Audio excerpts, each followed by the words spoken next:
gusto para mí estar con usted acá. Vamos a hablar posteriormente precisamente al tema de las traducciones bíblicas, a la formalización de los idiomas, el paradigma educativo en Europa. Iniciemos por ahí, aunque después vamos a caminar un poquito más en el mapa mundi, pero el paradigma educativo en Europa cambia a raíz de la Reforma. Cuéntenos un poco al respecto. Sin duda alguna, como nosotros estudiamos el día de hoy, no es lo mismo como se estudiaba hace 505 años. Los reformadores, tanto Lutero, Calvino como Zwingli, van a impactar en la Reforma generando nuevos métodos y modelos educativos. Modelos que llegan hasta nuestros días el día de hoy, partiendo de que el conocimiento y la sabiduría viene de Dios, no viene de los hombres. Amén. Y esto es fundamental para la Reforma protestante. Y es así como nosotros podemos ver esos métodos verbalistas, tradicionalistas, de castigo que se daban anteriormente en toda Europa en la educación, comienzan a moldearse a partir de la educación de Lutero, que dice que debe ser más lúdica, que debe ser alegre, que debe tener periodos, que debe compartir diversos tiempos para la educación y diversificar la educación. Exacto. En la mayoría de culturas, lo que era escritural, lo que era educativo, estaba reservado para aquellos que estaban dedicados al trabajo sagrado, y básicamente la educación era prohibida para el laico. Por ejemplo, en Egipto, en sus 3 milenios de historia, el 1% de la gente sabía leer y escribir de su gran civilización. La Reforma protestante se convierte en una cosmovisión educativa. Finalmente, precisamente por lo que hablábamos hace un momento de las traducciones bíblicas, la Reforma protestante convierte al cristianismo en una religión del libro.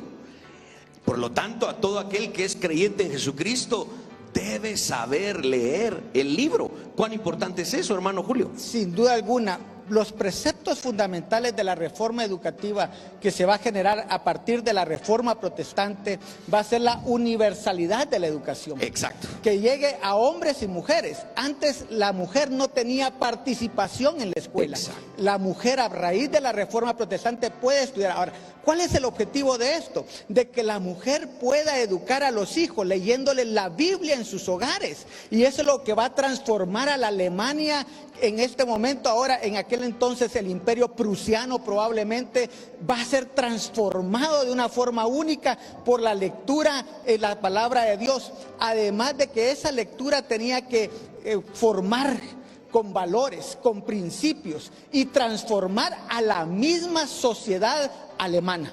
Finalmente, también todo el tema de la catequización, que tiene que ver con el adoctrinamiento, básicamente, ¿no? Los grandes reformadores desde Lutero, Calvino y posteriormente en Westminster, que son los catecismos más conocidos 150 años después del estallido de la Reforma.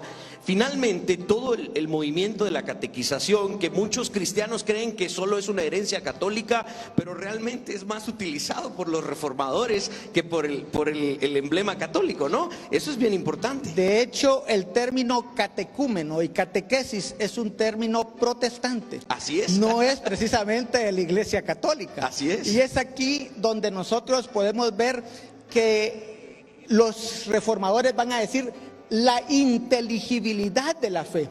Exacto. La fe, primero creo, pero luego razono mi fe. Exacto. Y eso es importante, desde Canterbury, desde Agustín de Hipona, y de todo este linaje que podríamos encontrar y decirlo más atrás. Los prerreformadores van a encontrar tanto Wycliffe en Oxford, en Inglaterra, como Juan Hus en Praga. Vamos a encontrar conexiones entre las universidades para ese desarrollo. Y llegamos a este punto precisamente de esta discusión en este momento. No solo las traducciones bíblicas dan pie a la alfabetización, sino que ahora los países y la cosmovisión reformada da un salto gigantesco a lo que conocemos como la universidad. Definitivamente la universidad viene de mucho más atrás. Podríamos rastrear el tema de la educación superior incluso a otras culturas, pero en la cosmovisión reformada la universidad destaca. Y yo quisiera que usted nos ayudara a tocar algunos puntos bien particulares de por qué la universidad desde la cosmovisión reformada es tan importante para la civilización occidental.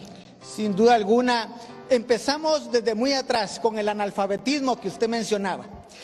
Guatemala, hermanos, es un ejemplo de que el analfabetismo se redujo gracias a que las familias querían leer el libro de los aleluyas.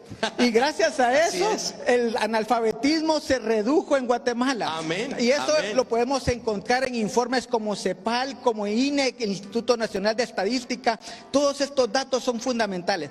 Pero luego de ello vemos que la educación continúa. No se queda con la educación en casa, con el alfabetización, sino continúa hacia las universidades. Las universidades van a ser los puentes para la educación, de crear políticos, de crear la educación en valores, en principios, y no solo se va a reducir a una facultad, al control de la facultad de teología, sino facultades como derecho, facultades de medicina, arquitectura, que mencionábamos allá afuera, son importantes. Los colegios que comienzan a entrar a Guatemala, y quiero hacer mención aquí, una mención muy importante. Eso no solamente se va a dar ese desarrollo en el norte de Europa, en lo que sería Alemania, Bélgica, Holanda, Dinamarca, Noruega, Suecia. Llega a Guatemala, no se queda en estos lugares, llega a Guatemala, y podemos encontrar en Guatemala cómo se introducen las universidades como desafíos a la iglesia evangélica, como la Universidad Mariano Gálvez de Guatemala, que nace dentro de las aulas de la Universidad de San Carlos, cuando les dicen: es hora que los evangélicos de Guatemala hagan algo por el país. Así es. Sí, definitivamente llegamos a la educación superior desde la perspectiva reformada, y este paradigma es bien importante, porque el paradigma de la iglesia medieval era un paradigma de conquista, y cuando cruza el Atlántico y llega al continente americano, la conquista llega con el paradigma de la imposición, la sangre y la guerra, y curiosamente, menos del 10% de los conquistadores eran alfabetizados. Pero llegamos a Norteamérica y el paradigma es diferente, la colonización. No vamos a negar que hubo guerras y derramamiento de sangre, obviamente. Sin embargo, el motivante es diferente. Y en la colonización llegan los puritanos, quienes básicamente vienen de una herencia reformada, y más del 80% de los colonos vienen alfabetizados. Y cuando se fundan las primeras universidades, 123 universidades en el norte de América, más de 90 de estas universidades traían la semilla reformada protestante. Así es. Sin duda alguna, muchos allá afuera nos dicen: es que los evangélicos no estudian. A mí me decían: ya te lavaron el coco, me decían. Es ignorancia histórica, disculpe, es ignorancia histórica, definitivamente. Sin duda alguna, hoy nosotros podemos decir que no existirían universidades como Princeton, Harvard, Hopkins, todas estas universidades, porque las fundaron los mismos protestantes. Así es de que es importante para nosotros que nosotros veamos la importancia de la educación en todos los niveles, y que la iglesia protestante ha sido forjadora de todos estos ámbitos. Sí, es tan curioso el caso, por ejemplo, de la Universidad de Yale, que fue fundada por reformados protestantes, y hasta la fecha uno de los alumnos más distinguidos de esta universidad es el gran puritano Jonathan Edwards, quien fue consultado por los próceres de la independencia estadounidense como Thomas Jefferson, Benjamin Franklin. Lo consultaban para desarrollar la Declaración de Independencia y posteriormente la Constitución. Vea qué interesante cómo los documentos fundadores de esta nación son influenciados por la Reforma Protestante, quien de hecho Jonathan Edwards es el líder del gran despertar, el primer gran avivamiento y la gran ola de evangelización en las 13 colonias estadounidenses. Así es, y cada una de estas universidades nace con un lema, con lemas extraídos de la palabra de Dios. Pero estos lemas, hermanos que nos escuchan y nos ven, no se quedan solo allá afuera, también llegan a Guatemala, y nosotros tenemos aquí los eslogan, por ejemplo, de la Universidad Mariano Gálvez, que dice: y conoceréis la verdad, y la verdad os hará libres. El de la Universidad Panamericana, por ejemplo, sabiduría ante todo, adquiere sabiduría. Amén. Y el de la Universidad San Pablo, por ejemplo, en el cual se basa en uno de los dogmas del pentápodo de la Reforma Protestante: Soli Deo Gloria, ¿verdad? Solo la gloria a Dios. Hermano, qué lástima, solo tenemos ya un par de minutos. Y el último tema que me gustaría tratar antes de cerrar este segmento sobre la reforma y la educación superior es que no solamente la alfabetización, no solamente el estudio de otras ramas del saber, aparte de la teología, sino que ahora también, producto de la reforma, se desarrollan metodologías. Y estas metodologías son lo que dan a luz a lo que hoy conocemos como la pedagogía. Y aquí hay dos nombres que me gustaría mucho mencionar: Felipe Melanchthon, que es el seguidor de Lutero, y el gran filósofo y pedagogo Comenio, quien es de tradición calvinista reformada, a quien se le conoce hoy como el padre de la pedagogía. ¿Qué podemos mencionar al respecto, mi hermano? Sin duda alguna, Melanchthon va a ser trascendental para la reforma en Alemania. Él va a forjar una universidad, pero va a ser el que va a dirigir alrededor de 8 universidades, como la de Tubinga, como la Universidad de Frankfurt. Van a ser universidades dirigidas a tal extremo que Melanchthon se le conoce como el preceptor de la Alemania, porque va a dar lugar a la educación y cuidar de la educación. Pero también hablar, por ejemplo, del padre de la pedagogía, Juan Amos Comenius, con los métodos que va a dedicar la didáctica, la metodología de la educación. Y encontrar también, por ejemplo, que los nuevos sistemas que hoy existen, el sistema constructivista, el sistema de la educación activa, todos estos que hoy se están moviendo en la educación se encuentran en el 95% de la extracción de la palabra de Dios. Amén. ¿Verdad? Exacto. Y esto es fundamental para que nosotros encontremos simple y sencillamente con el diálogo de Nicodemo cómo construye el conocimiento sobre el conocimiento que ya tenía un Nicodemo que era educado con los fariseos. Me llama mucho la atención que Comenio eleva y estalla la metodología de la traducción oral y de la memorización, y Comenio extrae los elementos de esta tradición que por siglos se ha utilizado para educar a los niños y a demás personas. Y ahora Comenio está abogando por el uso de la razón, de la lógica, desde la perspectiva bíblica. Posteriormente, la apologética reformada se basa precisamente en que la lógica es la reflexión de la mente de Dios en los seres humanos. Y esto lo encontramos a partir de una pedagogía reformada. Sin duda alguna. Hablando también de Comenius, él coloca el término educación para todos, que es un término pansofía, el término como nace. Pero la educación para todos llega a nosotros también con escuela para todos, que eran programas de gobierno y que todavía siguen siendo programas de gobierno en Guatemala y en muchos países de Latinoamérica. Así que esos lemas no son de políticos modernos, ¿verdad, hermano? No, son de la Reforma Protestante. Provienen de que la hace Reforma. 505 años no era lo mismo, no era igual como nosotros hoy podemos leer la palabra de Dios y gozar de una salvación tan grande gracias a esa Reforma Protestante que nos regresa a las sendas antiguas. Amén. Finalmente, la Reforma Protestante no solamente es un asunto religioso, no solo es un asunto espiritual, es un asunto que toca todas las áreas de la interacción humana. Obviamente desde la sola escritura, desde el texto. Amén. Hermano Julio, de verdad, muchísimas gracias por sus aportes, gracias por todo lo que hemos hablado en esta noche. Mis hermanos, continuamos con este programa especial de la Reforma Protestante.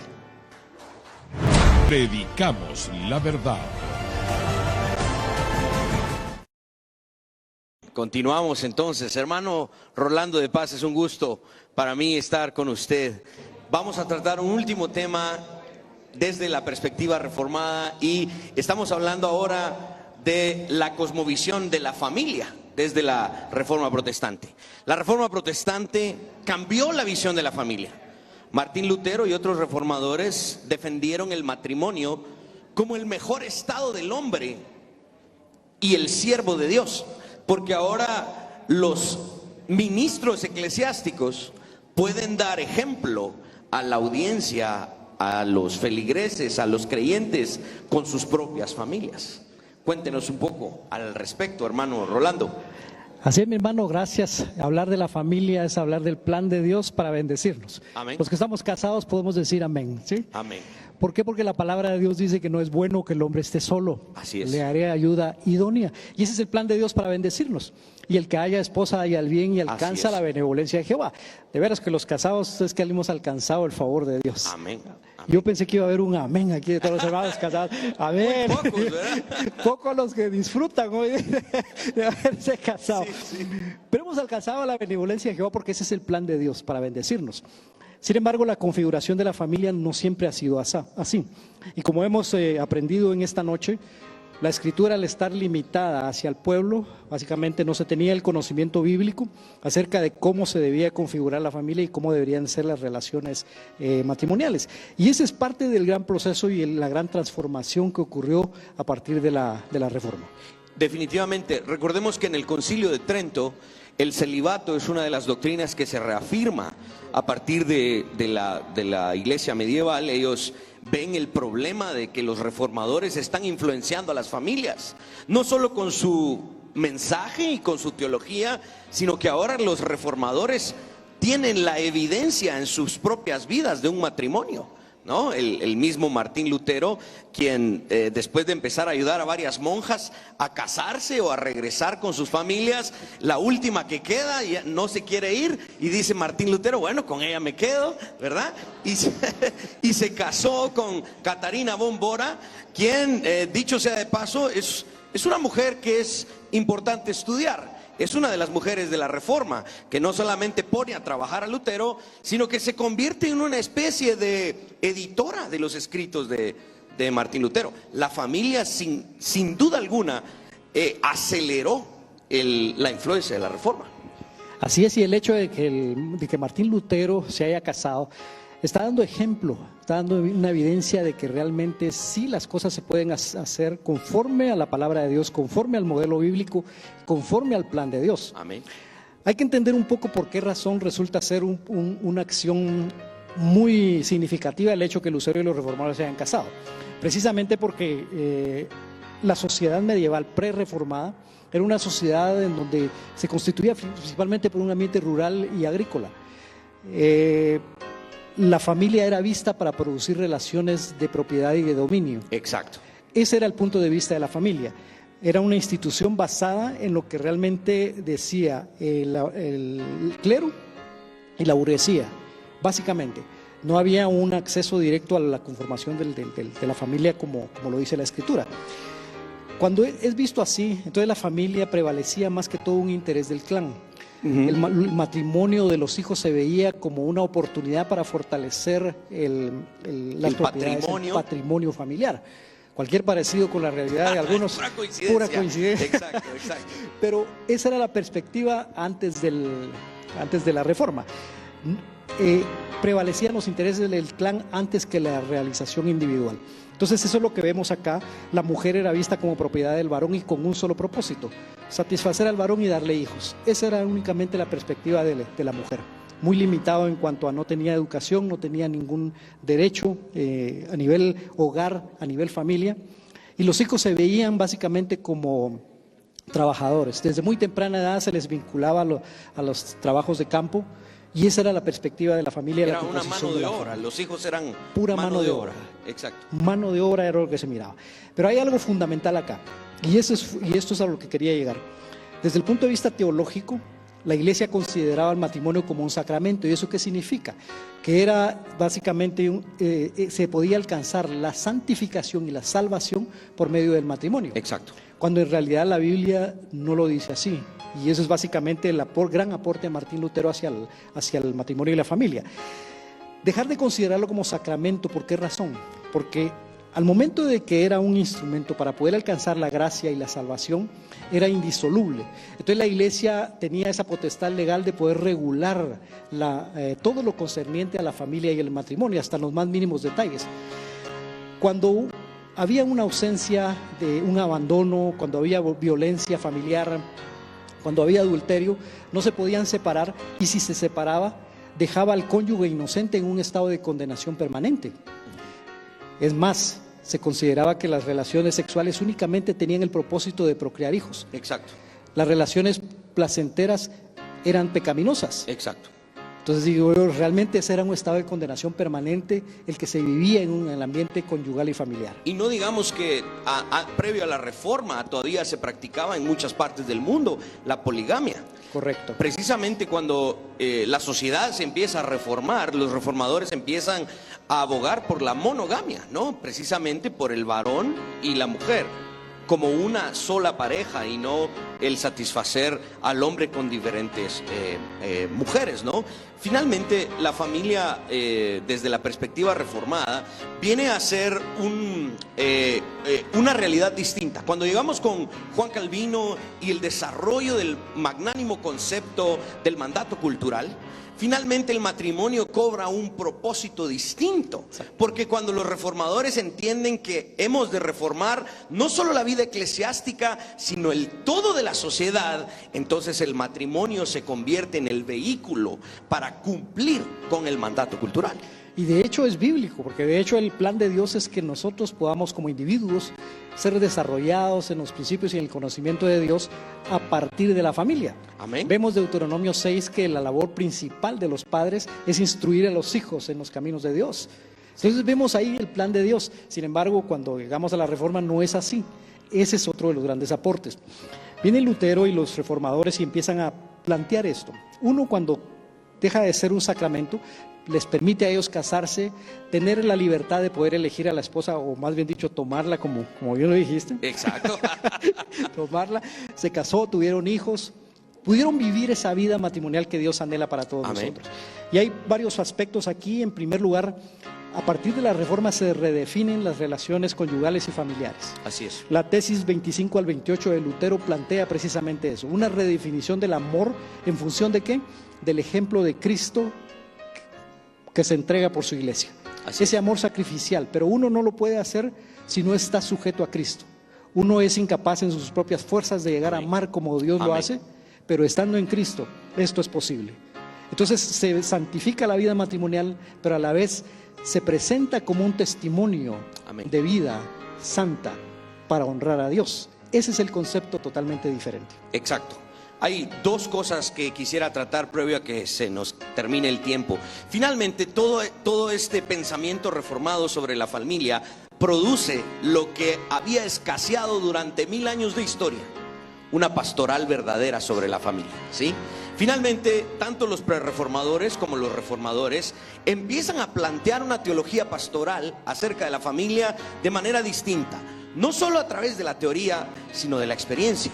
Los reformadores, ya dijimos, empiezan a casar, empiezan a tener hijos y se encuentran con la verdadera batalla.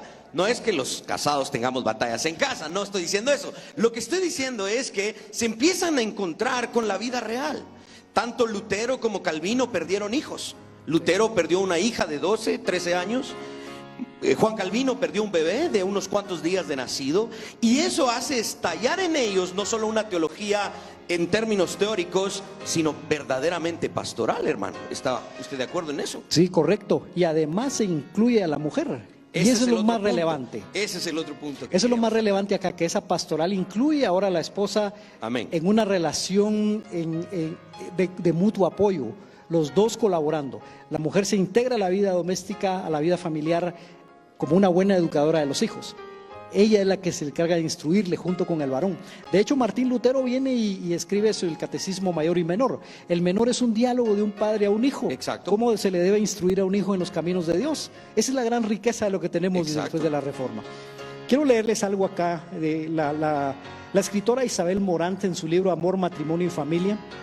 Hablando acerca justamente del impacto de la Reforma, dice: Los escritos morales y las formas de piedad evangélicas abundaron en la concepción puritana de la familia como eje de la vida comunitaria y como una fuente de orden, en un periodo de inestabilidad marcado por el impacto de la Revolución Francesa y por la amenaza del radicalismo político. Se reconoce ahí, muchos autores reconocen hoy el aporte que dio la Reforma hacia la configuración de la familia como hoy lo conocemos. Definitivamente, las mujeres vienen a tomar un papel en la sociedad más dignificado, ¿no? Finalmente, las mujeres son incluidas dentro del plan de Dios a los ojos del clero. El ministro eclesiástico ahora entiende que tanto el hombre como la mujer, ambos fueron creados a imagen de Dios, y por lo tanto la Reforma Protestante eleva la dignidad de la mujer. Por ejemplo, desde la Reforma Protestante, la situación de las viudas es diferente. En el imperio medieval, las viudas básicamente estaban condenadas a la pobreza. Desde la Reforma Protestante, las viudas son tratadas con mayor dignidad y ya no tenían las presiones que antes tenían. El cristianismo reformado ahora aumentó la edad de las mujeres para casarse. ¿A qué edad se casaban las mujeres en el imperio medieval? Muy temprano. De hecho, en la sociedad prerreformada, a los 7 años se le empezaba a buscar esposo a los niños. 7 años se le empezaba a buscar esposo a las mujeres. Sí, con un fin económico, como lo dijimos, es fortalecer el patrimonio, pero eso, así eran vistos los hijos. Entonces vemos sí realmente un cambio total a como lo vemos hoy. Y hay un elemento importante acá que es transversal en todo lo que hemos estado hablando. Uno de los postulados de la Reforma es el sacerdocio universal del creyente. Amén. Cuando uno comprende esto de que uno en todos los aspectos de su vida matrimonial, su vida familiar, su vida laboral, su vida profesional, donde quiera que uno esté, uno ejerce un sacerdocio, uno comprende que todo lo que haga debe ser para la gloria de Dios. Amén. Y eso motiva mucho, porque cuando uno comprende este concepto, yo me voy a dedicar a consagrar a mi familia, a mi esposa, a mis hijos, para que conozcan a Dios, para que ellos tengan esa experiencia en casa, ya no producto de una injerencia externa, sino es responsabilidad de nosotros como sacerdotes poder llevar a nuestros hijos a los pies de Cristo. Amén, amén. Definitivamente la cosmovisión reformada elevó la familia a un lugar bíblico que no se tenía. Las mujeres, como ya lo dijimos, ahora son tratadas de mejor manera. Ya no se les busca marido desde los 7 años, ahora se les deja casarse a una edad más avanzada. Ya no hay tales, como decimos en Guatemala, apúrese a casarse, hermana, que se le va el tren. Ya no, los reformados cambiaron esa realidad. El índice de abortos e infanticidios se reduce en la cosmovisión reformada. El historiador Roland Byton defendió el papel del matrimonio, el papel fundamental de la reforma en el matrimonio. Lutero ayudó a dignificar el matrimonio, decía él. Y luego llegamos a la época puritana, en donde incluso los varones ahora se acercan a cortejar a las mujeres de una manera mucho más cortés, de una manera mucho más amable, que como antes solo era tomarlas, ¿no? La familia ha cambiado desde la perspectiva reformada. ¿Sí Gracias o no? a Dios. Gracias a Dios que ha cambiado, la verdad. Amén, amén. Mucho, de veras. Finalmente, solo uno de los grandes aportes también es de que las relaciones son más de respeto. Amén. De respeto como Cristo amó a su iglesia. Amor sacrificial, amor de respeto, en igualdad de condiciones. Ya la mujer no es propiedad del varón, ni los hijos son instrumentos para fortalecer un patrimonio. Amén. Los hijos son herencia de Jehová. Flechas en la aljaba. Exactamente. Amén. Eso es lo que nosotros tenemos que agradecer y estar conscientes de que la familia sigue siendo el núcleo más fundamental de la sociedad. Amén. Si nosotros debilitamos ese núcleo fundamental como Dios lo ha planeado, porque Dios ha dejado un manual bíblico, un manual en su palabra sobre cómo deben ser las relaciones matrimoniales y familiares, si tiene duda, vaya a Efesios. Amén. Un tratado de la familia. Ahí podemos aprender cómo ser sacerdotes en nuestra casa. Amén. Definitivamente la Reforma Protestante desarrolló de mejor manera la familia, esa institución divina que dio a luz a la civilización más grande que hemos conocido en la humanidad, la civilización occidental. No hay comparación entre la civilización babilónica, sumeria, egipcia, griega, romana. No, la civilización que nace a partir de la Reforma Protestante supera en todos los demás aspectos a todas las demás civilizaciones. Gloria a Dios por la Reforma Protestante. Amén. Amén. Por eso espero que ahora que todos los casados podamos decir amén. Amén. Dios les Seguimos bendiga. con más, hermanos.